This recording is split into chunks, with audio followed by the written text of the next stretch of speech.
There are a lot of videos on the best album covers on this platform, but my biggest problem is usually that the older generations of music go overlooked and underappreciated in that discussion. What better way to give these album covers a little bit of love than to go all the way back to music's first real recorded decade, the 50s, and showcase some of the best. First of all, let's start with an absolutely iconic one, and that's the Self-Titled by Elvis Presley. The complimentary green and pink lettering that spells out his name looks great, and this photo just feels very in the moment and energetic, really selling a fun energy for the record. This was of course later replicated by The Clash for their album London Calling, and that means that in a way, this has been one of the most iconic album covers ever 2 different times. Now you're gonna see a running theme of jazz musicians in the 50s really having the cover art game locked the hell down, and the first I'll point out is Art Blakey and the Jazz Messengers with Drum Suite. It's so striking, it's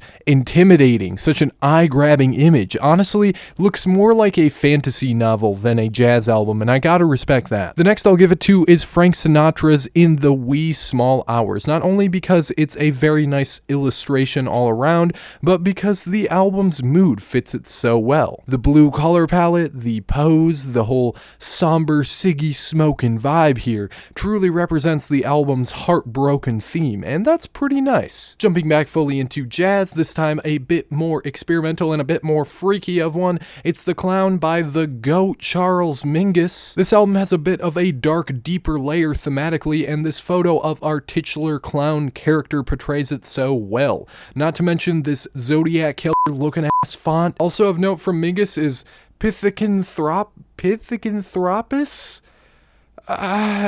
Erectus and Mingus making a quick pit stop in country. It's one here coming from Marty Robbins, and this one's wonderful, man. I don't know how he managed to look so much like a PS2 era character model before the concept of video games even existed, but I gotta respect it. Hopping right back into jazz, Sonny Rollins' Saxophone Colossus. The color is fantastic. I love the perspective of this photo, does sell the whole Colossus part of the title, and it's just really cool vibes. And then double it and give it to the next person, because holy shit, Miles Davis, save some swag for the rest of music history. God damn. It's nonchalant, but it's also dark, a bit intimidating, but it's so damn cool. Miles Davis has got to be the first man to ever be aura farming, and he is reaping the crops that he sowed on this cover. So these are my favorite album covers of the 50s. I have more planned for the following decades, so if y'all like this one, make sure to let me know and I'll continue on. And remember to like and follow for more music related content.